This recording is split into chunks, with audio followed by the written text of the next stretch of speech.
MMTLP has some problems with the FINRA, but holders are bullish regardless. So should you buy the stock? Sit tight as we answer that by going to recent news as well as my chart analysis and price prediction. But before we do that, subscribe to our channel Stocks 101 for regular stock market updates. MMTLP short sellers have only 3 days left until brokerages start forcefully closing their positions, but Financial Industry Regulatory Authority aka FINRA seems to be siding with big corporations. FINRA seems to be delaying a corporate notice approval for transfer of MMTLP shares to the private company, and the price fell by 14% on Monday's trading session, going from $8.25 to $7.11. But buyers are happy as it's an opportunity for them to increase their position size before the big day. Tweets by the community show that they've placed limit orders ranging between $500 to $1,000, so the stock price might skyrocket in a few days. With all that in mind, let's analyze the chart. So as you guys can see right here, now in the 1-day chart for MMTLP, and as always, we'll first analyze the 1-day chart, then the 1-hour chart, and on the top we'll get the 5-minute chart. But right off the bat, we can see that we're currently trading at a price of $7.11.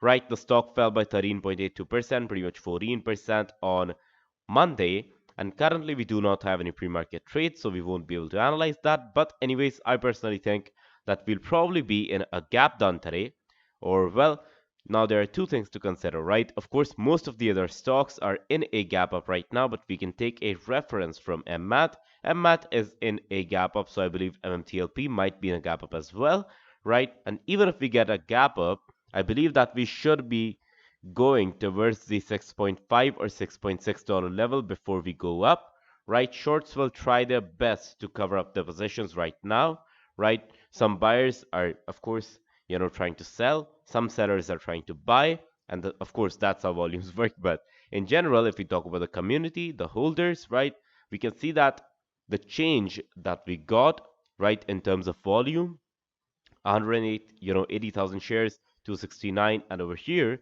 we start picking up a million shares, 2.9 million shares, 4.5 million shares, and at the end 6.5 million shares. Right, that's how we picked up in terms of volume. And right here we did get some selling volume like 3 million over here, but at the same time, I do believe that the stock of course has great potential.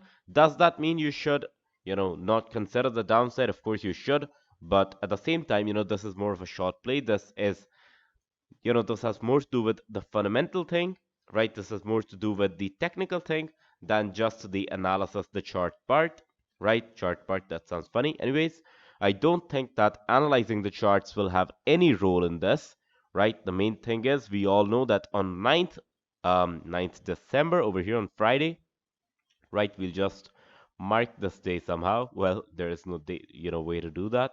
There is a way to do that. We'll mark 9th December. 9th December is when we get the big short squeeze started, right? That's when exchanges will start to kind of close in the positions of short sellers and force them to cover their positions. Like Trade Zero America has, I think we covered this in another video a few days ago, right? So Trade Zero America actually sent out an email informing their investors that for every short seller out there, right, they'll start covering their positions on 9th December, or rather they won't even start covering it, right? They will cover it, and they did say that every short seller has the opportunity to close in the positions before 9th December 4 p.m. when the market, of course, ends, right? When the market closes, when the bell rings. And if the trades are not closed up until then, they'll close it forcibly. Anyways, some buyers are already placing orders at, let's say, let me show you. I think I already covered this in the previous part of this video, but $100, some are placing it at $200, some are placing it at even, well, where's the level? Some are placing it at $500. Right now, what does that indicate? That indicates, first up, $200 would be, well, where did the level go? We'll just take a round off from the $7 level, right?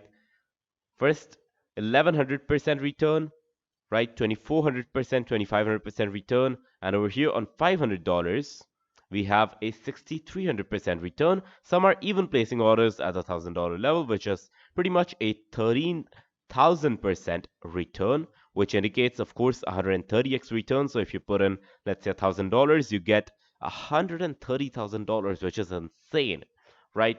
So even if someone is holding, let's say, even 1,000 shares of this, right, that's valued at $7,000 at the moment, but that will go up all the way. Now, I'm not saying that it will go up, right? It might go up. That's what at least the Twitter community, the Reddit community are claiming, that it can go up from all the way from, let's say, $100 on this, right? That would indicate pretty much an 11x upside. So that's pretty much $100,000 to $1 million. I just leave it at that, right? So if you own 1,000 shares of this, it can go up all the way around $100,000 and upwards towards $1 million. Does that make sense? Well, to me personally, I've been a value investor for most, the bigger part of my life. So that does not make much sense to me. But as long as you're making money, it doesn't have to make sense. With that comes the main question. Should you buy? Most definitely not financial advice, but I guess you should, right? Why?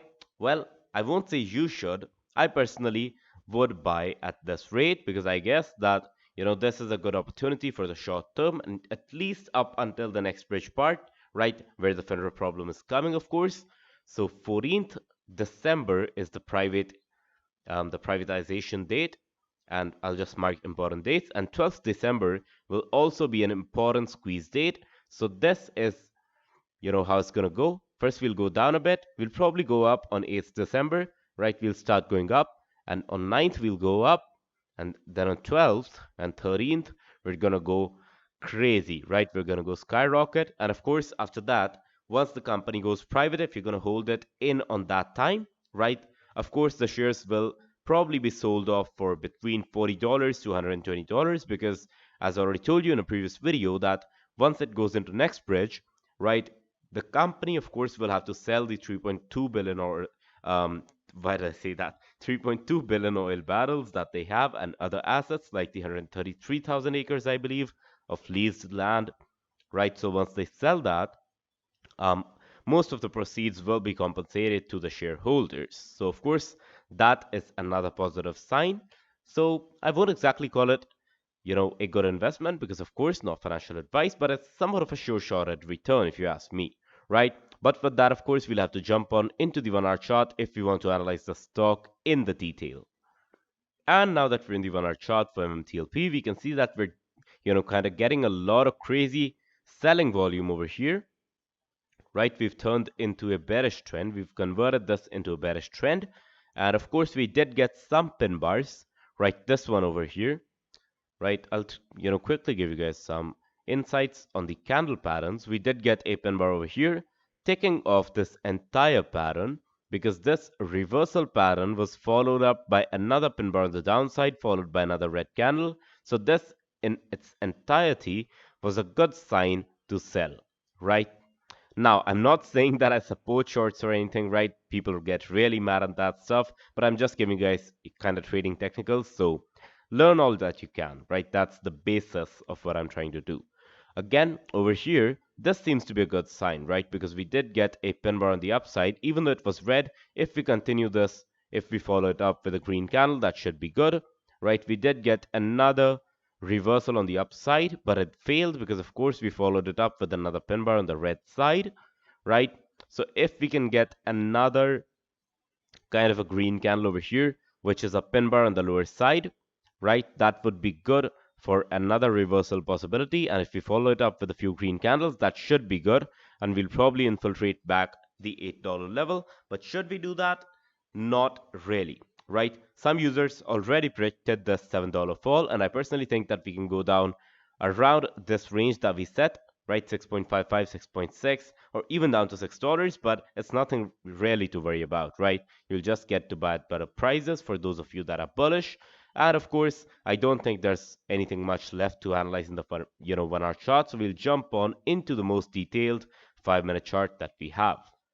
And now that we're in the 5-minute chart, you can see some specific spikes and volume over here that honestly did not affect the price that much. But if you ask me over here, right, it's a good sign. It's a good sign considering the fact that people are actually paying attention to the stock and they are invested thoroughly in the stock. Over here, of course, we can see that we did get some double tops, right? 8.05, 8.07, I believe, 8.0, well, 8.10 pretty much, right? Of course, these are significant levels already, right? Psychological levels 8.15, right? So MMTLP, I believe, has really simple psychological support and resistance levels, which is not a bad sign. It's actually a good sign, right? I'll just be silent and keep marking on of these levels. So of course that's a good sign because as you guys already know that most people don't kind of realize how complex what do you call it resistance and support levels work, right? So it's easy for them to just kind of round it off. And I believe that MMTLP is not really exposed to the advanced trader or investor that much as it is to the retail audience. So, of course, we do have some really simple levels like 7.75, 7.65 is, just really, really simple. Over here, 7.35, look, it's that simple, right? 7.45, look, that's so simple, right? I believe this must be 7.3. There you go. Over here, 7.2, right? That's cool. Again, 7.11, pretty much just the $7.10 level. 6.95, how simple is that, right? That's like the biggest, or rather the most simple, the simplest form of support and resistance levels that I've seen in my entire life. But of course, that's not a bad sign, that's a good sign, right? It just means that the average retail trader, the average retail investor is showing great interest in the stock. And of course, at the same time, as I already told you, I do believe that because of the ongoing circumstances, the stock will, well, I won't really comment on the squeeze, right? It might go to the $500 level. It might sell off at the $1,000 level because, again, it's ODC, right? All orders have to be limit. So, of course, on the limit orders, if people are like, hey, I won't sell my shares for under $1,000, well, you can't really do anything. Shorts have to cover, they will cover, right? So that should give you the hint that I'm trying to give you. And at the same time, when as it goes into next bridge, right, it's kind of, I won't exactly call it guaranteed because we still don't have official numbers, but it's kind of obvious that, the share prices will go off around 40 to $120. You will be compensated for that if I'm not wrong, right? But at the same time, I could be wrong. So remember that this most definitely is not financial advice, and you should always do your own research before you trade. If however you enjoyed my analysis, be sure to hit the like button. If you did not enjoy it, be sure to hit the dislike button. You can subscribe to our channel Stocks 101 for more such videos. And as always, I will see you guys in the next one.